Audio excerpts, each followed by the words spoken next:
Friends, എല്ലാവർക്കും നമസ്കാരം. നിങ്ങളെവരും കാത്തിരിക്കുന്ന രേവതിയുടെയും സച്ചിയുടെയും ഇന്നത്തെ വിശേഷത്തിലേക്ക് എല്ലാ കൂട്ടുകാർക്കും സ്വാഗതം. എല്ലാവർക്കും നല്ലൊരു ദിവസം ആശംസിച്ചുകൊണ്ട് തന്നെ നമുക്ക് ഇന്നത്തെ സൂപ്പർ ഹിറ്റ് വിശേഷത്തിലേക്ക് കടന്നല്ലോ. അപ്പൊ അതിനു മുമ്പായിട്ട് ആരെങ്കിലും നമ്മുടെ ഈ ചാനൽ ആദ്യമായിട്ട് കാണുന്നുണ്ടെങ്കിൽ ഇതുവരെ സബ്സ്ക്രൈബ് ഒന്നും ചെയ്ത് വെച്ചിട്ടില്ലെങ്കിൽ തീർച്ചയായിട്ടും ഒന്ന് സബ്സ്ക്രൈബ് ചെയ്ത് വെച്ചോളൂ കേട്ടോ. അതിനോടൊപ്പം മാക്സിമം എല്ലാവരും നമ്മുടെ വീഡിയോ ഇഷ്ടപ്പെടുന്നുണ്ടെങ്കിൽ ഒരു ലൈക്കും കൂടി അടിച്ചിട്ട് പോകാൻ മറക്കരുത്. അപ്പൊ നേരെ വിശേഷത്തിലേക്ക് തന്നെ കടന്നാലോ. തുടങ്ങുമ്പോൾ തന്നെ കാണിക്കുന്ന നമ്മുടെ രേവതിനെയും വർഷയുടെ അമ്മേനെയാണ്. അങ്ങനെ നമ്മുടെ രേവതിയോട് പറയാണ്, നീയാണല്ലേ എന്റെ മകളുടെ ജീവിതം തൊലച്ചു കളയുന്നത്, നീ അവളെ കൂട്ടിക്കൊണ്ട് നടന്ന് അവളെ കൊണ്ട് ഓരോന്ന് ചെയ്യിപ്പിക്കുകയല്ലേ, എനിക്ക് അറിയാന്ന് പറഞ്ഞപ്പോഴത്തേക്ക് രേവതി പറഞ്ഞു, അങ്ങനെയൊന്നും അല്ല അമ്മേ, ഞാനും വർഷയും ചേച്ചിയും അനിയത്തിയും പോലെ ആ വീട്ടില് കഴിയുന്നത്. ചേച്ചിയോ? നീ എന്റെ മോളുടെ ചേച്ചിയോ? അവളുടെ ചേച്ചി ആകാനുള്ള യോഗ്യത ഉണ്ടോടി നിനക്ക്? അവളുടെ സ്റ്റാറ്റസ് എന്ത്, നിന്റെ സ്റ്റാറ്റസ് എന്ത്? പിന്നെ എന്റെ സ്റ്റാറ്റസിന് എന്താ കുറവ്? അതെ, നിങ്ങളുടെ സ്റ്റാറ്റസ് എന്താന്ന് കുറെ ഞങ്ങൾ കണ്ടിട്ടുണ്ട്. മുമ്പ് കിട്ടിയതൊന്നും മറന്നിട്ടില്ലല്ലോ അല്ലേ നിങ്ങൾക്ക്? ചുമ്മാ വഴക്കുണ്ടാക്കാതെ പോകാൻ നോക്ക് വർഷയുടെ അമ്മേ. നിന്നോട് പറയേണ്ടത് പറഞ്ഞിട്ടേ ഞാൻ പോകത്തുള്ളൂ. ഇവിടെ വന്നിട്ടുണ്ടെങ്കിൽ പൂ വിറ്റും കാർ ഓടിച്ചും എത്ര കിട്ടും എനിക്ക് നന്നായിട്ട് അറിയാം. ഓരോന്ന് പറഞ്ഞ് വർഷയുടെ മനസ്സ് മാറ്റിയിട്ട് അവളുടെ ക്യാഷ് കിട്ടാൻ വേണ്ടിയല്ലേ? കിട്ടുന്നുണ്ടായിരിക്കും. സ്നേഹം നടിച്ച് സൂത്രത്തില് അവളുടെ അടുത്ത് നിന്ന് ക്യാഷ് അടിച്ചു മാറ്റാനാ നീ നിന്റെ ഭർത്താവ് നോക്കുന്നത്. അത് പിന്നെ ഞങ്ങൾക്ക് അതിന്റെ ആവശ്യമൊന്നുമില്ല. മറ്റുള്ളവരുടെ പണം കണ്ട് ജീവിക്കുന്നവരൊന്നും അല്ല ഞങ്ങള്. അധ്വാനിച്ച് തന്നെയാണ് ഞങ്ങൾ ജീവിക്കുന്നത്. പിന്നെ അധ്വാനിച്ച് ജീവിക്കുന്നവര് അന്ന് ഓഡിറ്റോറിയത്തിൽ വെച്ച് എന്റെ മോളുടെ സ്വർണ്ണം എടുത്തവളല്ലേ ഇടി നീ? എന്നിട്ടാണോ അധ്വാനിച്ച് ജീവിക്കുന്നത്? അന്ന് എല്ലാവരും ചേർന്ന് ആവശ്യം ഒതുക്കി തീർത്തതാ. നീ നല്ലവളാണ്, അങ്ങനെ ചെയ്തിട്ടില്ല എന്ന് മറ്റുള്ളവരെ ബോധ്യപ്പെടുത്താൻ വേണ്ടി വർഷയുടെ അച്ഛൻ നിന്റെ ഹസ്ബൻഡിനെ അന്ന് അടിച്ചത് നീ ഓർക്കുന്നുണ്ടോ?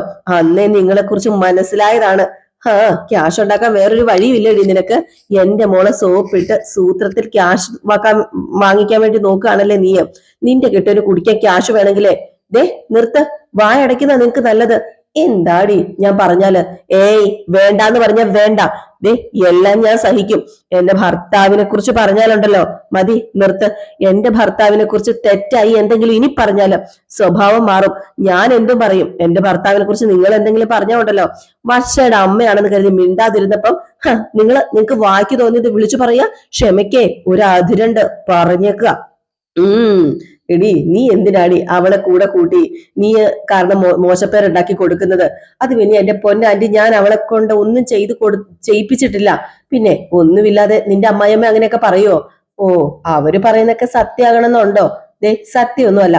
അവളോട് പോയി ചോദിക്ക്, നിങ്ങളുടെ മോളോട്. അവക്കറിയാം സത്യം എന്താണെന്ന്.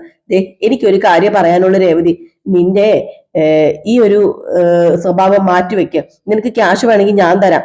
എന്റെ മോളെ നീ ചുമ്മാ വശീകരിച്ച് ഓരോ കാര്യങ്ങൾ പറഞ്ഞ് നിന്റെ കൂടെ കൂട്ടരുത്. സ്റ്റാറ്റസ് നോക്കാതെ അങ്ങനെ കൂടുന്നത് എനിക്ക് ഇഷ്ടമല്ല. ആ വീട്ടിൽ തന്നെയല്ലേ ശ്രുതിയും കഴിയുന്നത്? അവള് വർഷയെ കൂടെ കൂട്ടി എന്തെങ്കിലും ചെയ്യിക്കുന്നുണ്ടോ? ഇല്ലല്ലോ. അവളങ്ങനെ ചെയ്യില്ല. കാരണം അവള് അന്തസ്സുള്ള വീട്ടിലെ പെണ്ണ, ക്യാഷ് ഉള്ള വീട്ടിലെ പെണ്ണ. നിന്നെ പോലെ അല്ല ദരിദ്ര കുടുംബത്തിൽ നല്ല വന്നത്. അത് പിന്നെ ആന്റി, വീട്ടിൽ ക്യാഷ് ഉണ്ടായ നല്ല കുടുംബാവുമോ? അല്ല, ക്യാഷ് ഉള്ളവര് മാത്രമാണ് നല്ലവര്. ഞങ്ങള് അധ്വാനിച്ച് നല്ല രീതിയിൽ ജീവിക്കുന്നവർ തന്നെയാ. കുടുംബത്തെ കുറിച്ച് സംസാരിക്കുന്നത് നിർത്തിക്കോണം കേട്ടല്ലോ. ഇനി എനിക്കിത് ഇഷ്ടമല്ല. എനിക്കിത് കേൾക്കാനേ കഴിയ. ഞാൻ പോവാ. എടി, എത്ര പറഞ്ഞാലും നീ കലിച്ചിട്ട് ഒന്നും കാര്യമില്ല. ഞാൻ പറയുന്നതൊക്കെ സത്യം തന്നെയാടി. അനാവശ്യം പറയരുത്. വർഷയുടെ അമ്മ ആയതുകൊണ്ട് മാത്രം ഞാൻ ക്ഷമിക്കുന്നത്.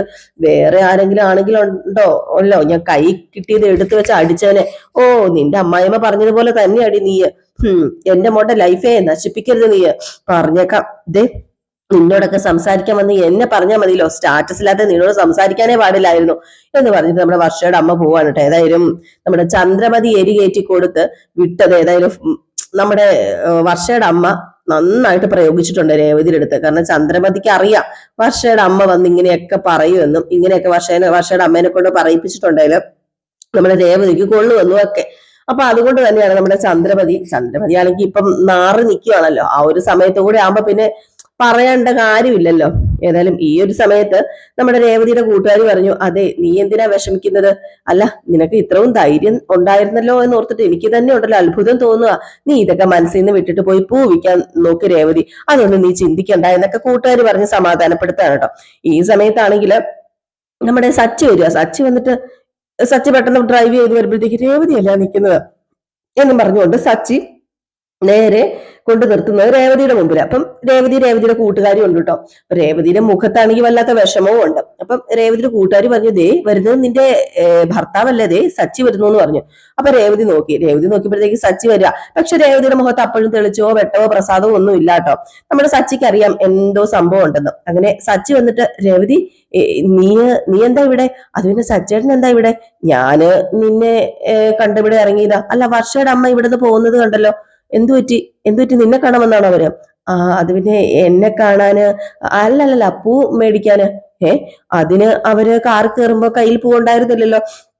അല്ല, അത് അവർക്ക് വേണ്ട പൂവ് എന്റെ കയ്യിൽ ഉണ്ടായിരുന്നില്ല. എന്തിനാ രേവതി എന്നോട് കള്ളം പറയുന്നത്? നീ എന്തിനാ കള്ളം പറയുന്നത്? അല്ല, അവര് വന്നത് നിന്നോട് പൂ മേടിക്കാനൊന്നും അല്ല. എന്താണെന്ന് വെച്ചാ പറ. നിന്റെ മുഖം കണ്ടാൽ എനിക്കറിയാം വേറെന്തോ നടന്നിട്ടുണ്ട്. അയ്യോ സച്ചേട്ടാ, ഒന്നുമില്ല, അവര് ചുമ്മാ വന്നതാ. ഞാനിത് വിശ്വസിക്കുന്ന എനിക്ക് തോന്നുന്നുണ്ടോ? ഞാനിത് വിശ്വസിക്കാൻ പോകുന്നില്ല. അപ്പോഴത്തേക്കാണ് കൂട്ടുകാർ പറയുന്നത്, രേവതി എന്തിനാ നീ ഇത് സച്ചിയോട് മറച്ചു വെക്കുന്നത്? ദേ ഞാൻ പറയാം സച്ചി, അതായത് സച്ചി എന്ന് പറഞ്ഞപ്പോ രേവതി പറഞ്ഞു, ചേച്ചി വേണ്ട, പറയണ്ട ചേച്ചി, ഒന്നും പറയണ്ട. അപ്പോഴത്തേക്ക് നമ്മുടെ സച്ചി പറഞ്ഞു, രേവതി നീ മിണ്ടാതിരിക്കും. ചേച്ചി എന്താന്ന് വെച്ചാൽ ഉണ്ടായത് എന്നോട് പറഞ്ഞു. അത് പിന്നെ ആ സ്ത്രീ വന്ന് രേവതിയെ വല്ലാണ്ട് ചീത്ത പറഞ്ഞു, എന്തൊക്കെയോ പറഞ്ഞു. എനിക്ക് തോന്നി അവര് കാറിക്കറി പോകുന്നത് കണ്ടപ്പോഴേ തോന്നി. എന്താ അവര് പറഞ്ഞത്? അത് പിന്നെ സച്ചേട്ട ഒന്നുമില്ല, എന്തിനാ വെറുതെ വഴക്കുണ്ടാക്കുന്നത്? അപ്പോഴത്തേക്ക് നമ്മുടെ ആ കൂട്ടുകാരിയും പറഞ്ഞു, എന്തിനാ നീ സച്ചോട് പറയാതിരിക്കുന്നത്? ഞാൻ പറയാം. ആ സ്ത്രീ രേവതിയെ വന്ന് വിരട്ടുക മാത്രമല്ല, അവരുടെ മോളുടെ നല്ല ജീവിതം ഇല്ലാതാക്കരുത്, അവളെ കൊണ്ട് ഓരോന്ന് ചെയ്യിപ്പിച്ച് നീ അവൾക്ക് മോശം പേരുണ്ടാക്കി കൊടുക്കുകയാണ്, അവളുടെ ക്യാഷ് കൈക്കലാക്കാൻ വേണ്ടിയാ നീ അവക്കൊപ്പം കൂടുന്നത് എന്നൊക്കെ പറയാ. മാത്രമല്ല സച്ചിനെ കുറിച്ചും രേവതിയുടെ കുടുംബക്കാരെ കുറിച്ചും ഒക്കെ പറഞ്ഞ് വായി തോന്നുന്നതൊക്കെ വിളിച്ചു പറഞ്ഞു. അതൊക്കെ രേവതി കേട്ടോണ്ട് നിന്നൊന്നുമില്ല, തക്ക മറുപടിയൊക്കെ കൊടുത്തു. എങ്കിലും വളരെ മോശമായി അപമാനിക്കുന്ന രീതിയിലാണ് അവര് സംസാരിച്ചതെന്ന് എനിക്ക് തന്നെ കണ്ടിട്ട് സത്യം പറഞ്ഞു കഴിഞ്ഞിട്ടുണ്ട് ദേഷ്യം വന്നു. അപ്പോഴത്തേക്ക് നമ്മുടെ സച്ചി പറഞ്ഞു, ഓഹോ അവർക്ക് അത്രയ്ക്ക് അഹങ്കാരോ, അവരെന്തിനാ ഇപ്പൊ അത് നിന്നോട് ഇങ്ങനെയൊക്കെ പറഞ്ഞത്? അത് പിന്നെ ഒക്കെ സച്ചേട്ടന്റെ അമ്മ കാണിച്ച പണിയാ. സച്ചേട്ടന്റെ അമ്മ അവരെ വിളിച്ചു വരുത്തി അവരോട് എന്തൊക്കെയോ പറഞ്ഞു. അത് കേട്ടിട്ട് അവര് എന്നെ വന്ന് വഴക്ക് പറഞ്ഞതാ. ഓ, അത് നീ രണ്ടു കൈയും കെട്ടി കേട്ടു നിന്നോ? അയ്യോ ഇല്ല സച്ചേട്ടൻ, ഞാൻ പറഞ്ഞല്ലോ, ഞാൻ നന്നായിട്ട് പറഞ്ഞിരുന്നു, വേണ്ടത് കൊടുത്തിട്ടുണ്ട്. ഓ, അവരോട് ചോദിച്ചിട്ട് തന്നെ കാര്യം, അവരോട് പോയി ഇത് ചോദിക്കണം. വേണ്ട സച്ചേട്ടാ, എന്തിനാ വെറുതെ? എന്റെ വണ്ടി ഇവിടെ ഇരിക്കല്ലേ, ഞാൻ പോവാ. ദേ നിന്റെ വണ്ടി മര്യാദയ്ക്ക് ഇരിക്കും. ദേ ഈ കീ ഉണ്ടല്ലോ, ആരുടെയും കൈ കൊടുത്തിട്ട് ഒരു കാര്യം പറയണം, ഈ വണ്ടി കൊണ്ടുപോയി വീട്ടിൽ വെക്കാനായിട്ട്. ഈ രേവതിനെയും കൊണ്ട് ഞാൻ ഇപ്പം വരാം എന്ന് പറഞ്ഞിട്ട് രേവതിനെയും കൊണ്ട് നമ്മുടെ സച്ചി പോവാണ്. എങ്ങോട്ടേക്ക്? വർഷയുടെ അമ്മയുടെ അടുത്തേക്ക്. നല്ലത് പറയണമല്ലോ, പറയാതിരിക്കുന്ന എങ്ങനെ? നാട് റോഡിലിട്ട് ഇത്രയും ചീത്ത പറഞ്ഞ് നമ്മുടെ വർഷയുടെ അമ്മേനെ പൂട്ട് പൂജിക്കാൻ പറ്റില്ലല്ലോ. ഏതായാലും സച്ചി ചെയ്തു തന്നെയാണ് ന്യായം. സച്ചി നേരെ രേവതിനെയും കൂട്ടി വർഷയുടെ അമ്മയുടെ അടുത്തേക്ക് പോവാണ്. അപ്പോഴത്തേക്ക് രേവതിയുടെ കൂട്ടുകാരി പറയാ, ഉച്ചിരമുള്ള ആണിനെയാണ് രേവതിക്ക് കിട്ടിയിരിക്കുന്നത്, അതുകൊണ്ട് രേവതിക്ക് എന്ത് പ്രശ്നം വന്നാലും അവൻ അത് മായ്ച്ചു കളഞ്ഞോളും. ഏതായാലും ഭാഗ്യമുള്ള പെങ്കൊച്ച് തന്നെയാ രേവതിന്ന്. ഈ സമയത്താണ് നമ്മുടെ ചന്ദ്രയാണെങ്കിൽ തിണ്ണെ കൂടെ സാരിയൊക്കെ ഇങ്ങനെ എന്താ പറയാ കയ്യിൽ ഇങ്ങനെ പിടിച്ച് അങ്ങോട്ടും ഇങ്ങോട്ടൊക്കെ തിന്നിച്ച് അങ്ങോട്ടും ഇങ്ങോട്ടും നടക്കുകയാണ്. ചന്ദ്രയ്ക്കാണെങ്കിൽ വർഷയുടെ അമ്മ എന്താണ് രേവതിയോട് പറഞ്ഞതെന്ന് അറിയണമല്ലോ. ഭയങ്കര ഒരു ആശ്വാസം. ഓ, വരുമ്പോ രേവതിനെ കണ്ട് ഒന്ന് ആശ്വസിക്കണം. ഓ, രേവതി വന്ന് വർഷയോട് ഈ കാര്യം ചോദിക്കും. വർഷയുടെ സ്വഭാവം വെച്ച് അവൾ വിട്ടുകൊടുക്കില്ല. രണ്ടുപേരും കൂടെ വഴക്കടിക്കും, രണ്ടുപേരും രണ്ടു വഴിക്കാകും. അത് തന്നെ എനിക്ക് വേണ്ടത്. അഹങ്കാരം മാറ്റിക്കൊടുക്ക അവളുടെ. രണ്ടുപേരുടെയും കൂട്ടുകെട്ട് പൊളിക്കാൻ വേണ്ടി തന്നെയാ മക്കളെ ഞാന് മഹിമയെ ചാവി കൊടുത്ത് വിട്ടത്. അതുകൊണ്ടിപ്പം അവളെ എടുത്തിട്ട് വലിച്ചു പൂർത്തി എണ്ണയിൽ കോരി കാണും. ഇന്നിവിടെ വലിയൊരു യുദ്ധം നടക്കും, രണ്ടും രണ്ട് ചേരിയാകും. അത് മതി എനിക്ക് എന്നൊക്കെ. ഈ സമയത്താണെങ്കിൽ നമ്മുടെ ശ്രീകാന്തും വർഷയും കൂടെ വീട്ടിലേക്ക് കയറി വരികയാണ് കേട്ടോ. ചന്ദ്രമതി അവിടെ നിപ്പുണ്ട്. അങ്ങനെ ശ്രീകാന്തും വർഷയും പതുക്കെ വരുമ്പോഴത്തേക്കും ചന്ദ്ര വന്നല്ലോ എന്ന് പറഞ്ഞ് നേരെ അവരുടെ അടുത്തേക്ക് പോയി. എന്നിട്ട് ചോദിച്ചു, അതെന്താ രണ്ടുപേരും നേരത്തെ വന്നത്? ഓഹോ, ഇതെന്താ ഓഫീസിലും മറ്റുമാണോ? ടൈമിന് പോയിട്ട് ടൈമിന് വരാന് നേരത്തെ വന്നാ എന്താ കുഴപ്പം? ഏയ്, ഞാൻ സാധാരണ രീതി ചോദിച്ചെന്നേ ഉള്ളു. അതിനെന്തിനാ വർഷം നീ ഇങ്ങനെയൊക്കെ പറയുന്നത്? അപ്പൊ ശ്രീകാന്ത് പറഞ്ഞു, വിടമ്മേ, അവള് വേറെ എന്തോ ടെൻഷനില്ല. ടെൻഷനോ? വേറെന്ത് ടെൻഷൻ? അതൊന്നും എനിക്കറിയില്ല. അതെ ശ്രീകാന്തെ, എനിക്ക് നിന്നോട് കുറച്ച് കാര്യങ്ങൾ സംസാരിക്കാനുണ്ട് എന്ന് ചന്ദ്ര. അപ്പം ശ്രീകാന്ത് ചോദിച്ചു, എന്താ അമ്മേ പറഞ്ഞു? അത് പിന്നെ തനിയെ സംസാരിക്കേണ്ട കാര്യം. അപ്പൊ നമ്മുടെ വർഷയ്ക്ക് എന്താ പോലെ ആയിട്ടോ. വർഷയ്ക്ക് എന്താ പറയാ, പക്ഷെ അത് പുറത്തൊന്നും കാണിക്കുന്ന ഇഷ്ടമല്ലല്ലോ.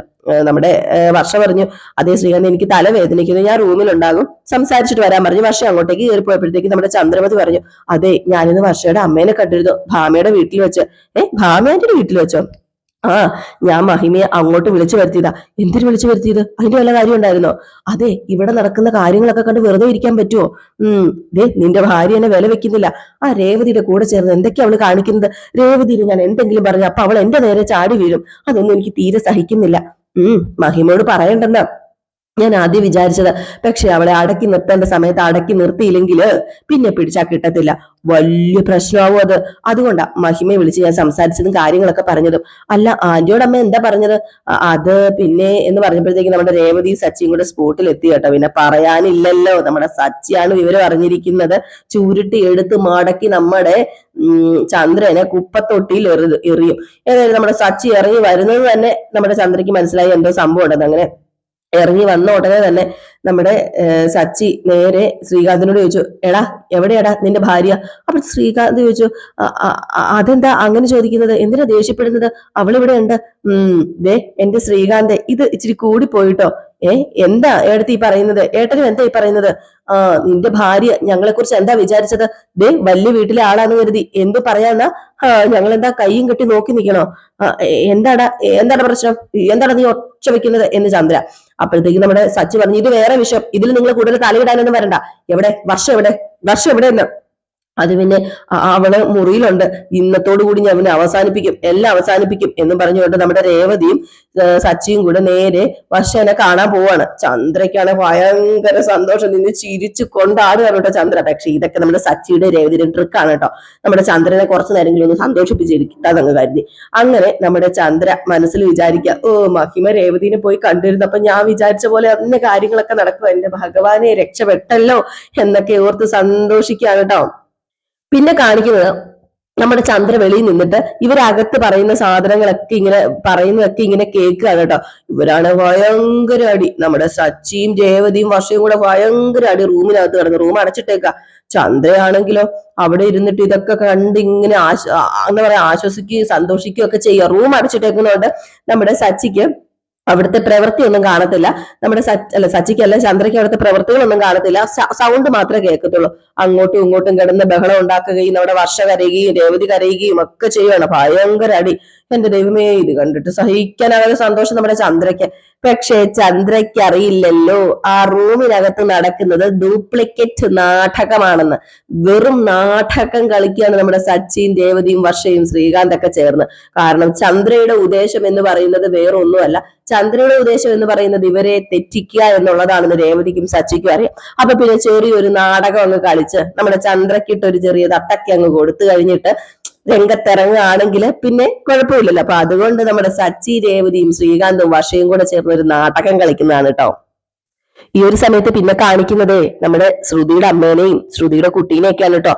ശ്രുതിയുടെ അമ്മയ്ക്ക് തീരെ വയ്യ, ഹോസ്പിറ്റലിലാണ്, കണ്ണൊന്നും തുറക്കുന്നില്ല. അപ്പോഴത്തേക്കും കുറച്ച് അവിടുത്തെ ഒരു എന്തോ അയലോക്കംകാരും ഒക്കെ ചേർന്നാണ് ഹോസ്പിറ്റലിൽ കൊണ്ടുവന്നിരിക്കുന്നത്. നമ്മുടെ ആദിമോനും ഉണ്ട്. അങ്ങനെ ആദിമോൻ ഡോക്ടറോട് സംസാരിക്കുന്നുണ്ട്. ഇതെന്താ എന്റെ അമ്മ കണ്ണു തുറക്കാത്തത്? എന്താ എന്റെ അമ്മമ്മയ്ക്ക് പറ്റിയത്? അത് പിന്നെ തന്റെ അമ്മയെ ചെറിയൊരു മയക്കത്തില. ഇപ്പം അമ്മുമ്മ ഓണെന്നോളൂ, മോൻ കരയരുത് കേട്ടോ. അതെ, ഇങ്ങനെ മോനെ ഇടയ്ക്കിടയ്ക്ക് ഉണ്ടാകാറുണ്ടോ? അത് പിന്നെ ഇടയ്ക്കിടയ്ക്ക് ഉണ്ടാകാറുണ്ട്, അമ്മമ്മയ്ക്ക് ഇടയ്ക്കിടയ്ക്ക് വരും. അപ്പോഴത്തേക്ക് അവിടെ നിന്ന് സ്ത്രീയോട് ചോദിച്ചാൽ നിങ്ങൾക്ക് വല്ലതും അറിയാമോ എന്ന് ചോദിച്ചപ്പോഴത്തേക്ക് ഞങ്ങൾക്കൊന്നും അറിയത്തില്ല, അയലോക്കൊക്കെയാണ്, പക്ഷേ ഞങ്ങൾക്കൊന്നും അറിയത്തൊന്നുമില്ല. പ്രയാസങ്ങളൊക്കെ ഉള്ളില് ഒതുക്കി കഴിയുന്ന ഒരു സ്ത്രീയായത്.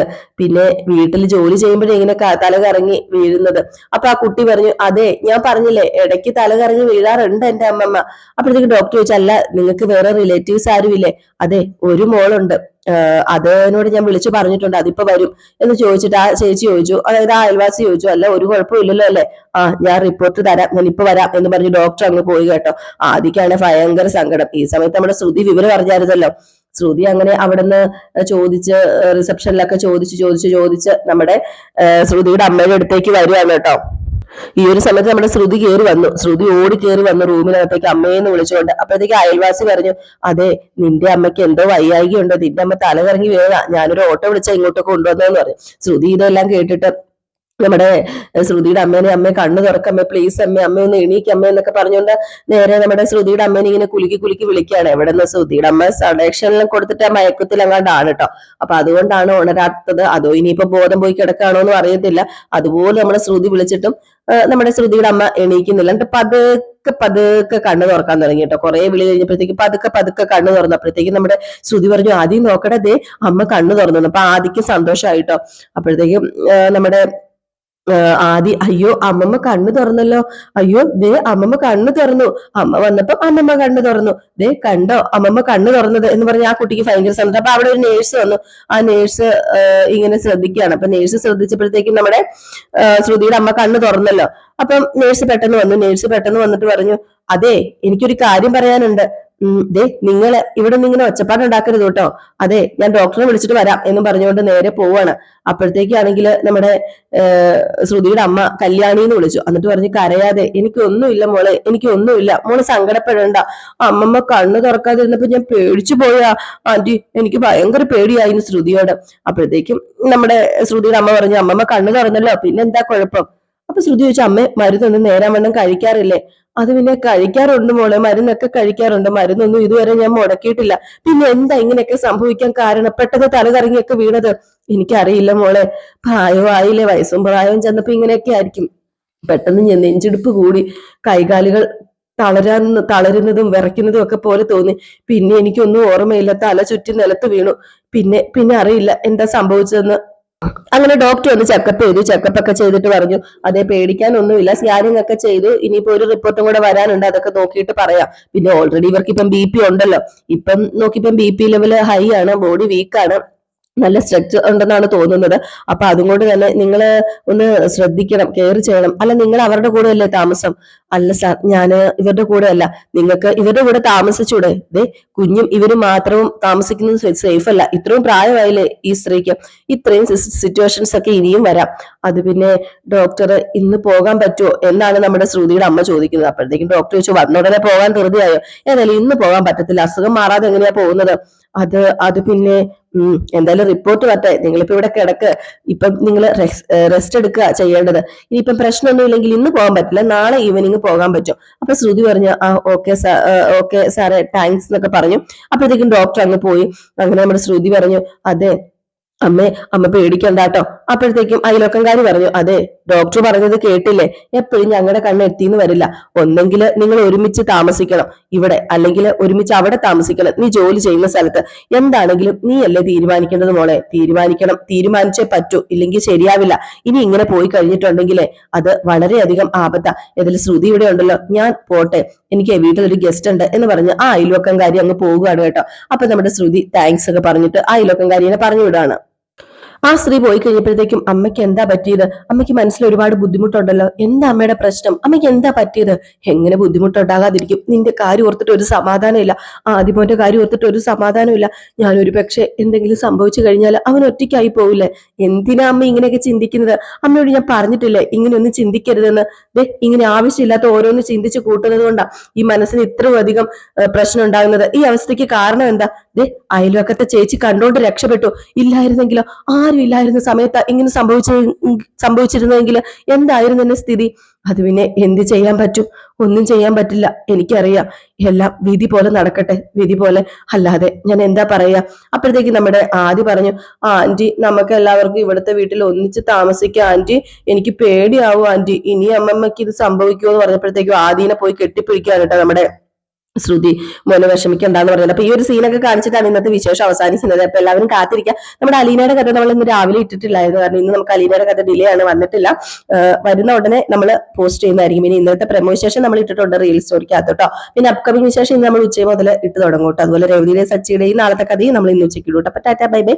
നെക്സ്റ്റ് വീഡിയോ ആയിട്ട് വരാം. ലൈക്ക് അടിക്കാൻ മറക്കരുതേ.